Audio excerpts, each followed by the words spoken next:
ধন্যবাদ কেন করলেন? আপনি আমাদের বুঝতে বলছেন। তুমি এখানে কি জন্য এসেছো? ইন্টারভিউ তুমি এখন কোথায় আছো?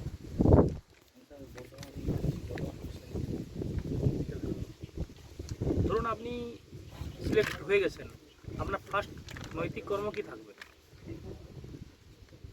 ডব্লিউবিতে জয়েন করার পর, ট্রেনিংয়ের পর আপনার নৈতিক কর্ম কি থাকবে? পুলিশের দায়িত্ব কর্তব্য পালন করা। পারিবারিক পারিবারিক দায়িত্ব পারিবারিক কী দায়িত্ব পালন করবেন আপনি? আপনার বৃদ্ধ মা, আপনার বৃদ্ধ বাবা বাড়িতে আছেন, আপনি কী করবেন? আচ্ছা, যখন আমি বাড়িতে যাবো তাদের সেবা করবো। আর সামাজিক কি করবে সমাজের জন্য? তো সমাজের সুশৃঙ্খলা বজায় রাখবো। তুমি যদি বাড়িতে কন্টিনিউ 2 মাস 3 মাস যেতে না পারছো, তুমি কীভাবে তোমার বাবা মা সেবা করবে? সব আমি তাদের খবরাখবর নেবো এবং যে আশেপাশে যারা থাকবে তাদেরকে বলবো বাবা মাকে দেখার জন্য।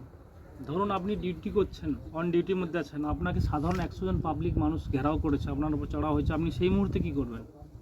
সেই মুহূর্তে স্যার আমি নিজেকে আত্মরক্ষা করার চেষ্টা করব এবং তারপর ঊর্ধ্বতর কর্তৃপক্ষ আপনি আত্মরক্ষার চেষ্টা কীভাবে করবেন? ওই ভিড়ের থেকে সরে যাওয়ার চেষ্টা করব। আপনাকে তো সরার জায়গা দেওয়া হবে না, আপনি তো চার মাঝে পড়ে আছেন। সে যতটা সম্ভব পারবো চেষ্টা করবো।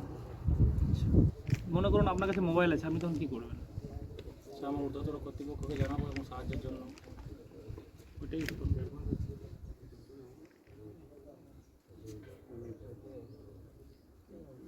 বলো, তুমি একটু জিজ্ঞেস করো।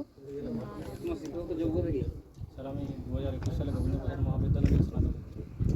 কী বিষয়? স্যার পাস করেছি। কী কী সাবজেক্ট?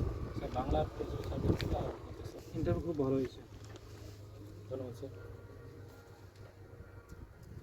আর তোমার জেলা দুটো নদীর নাম বলো।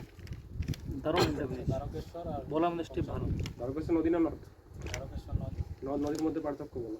নদ স্যার শুধুমাত্র নদ পুরুষ জাতির যে সব নাম বোঝায় সেটাকে নদ বলা হয়, আর মহিলা নদী বলা হয়। আচ্ছা, এছাড়া কোনো পার্থক্য? না স্যার, এছাড়া কোনো জায়গা নেই। ঠিক আছে। কনফিডেন্স আছে। এ ভালো একদম।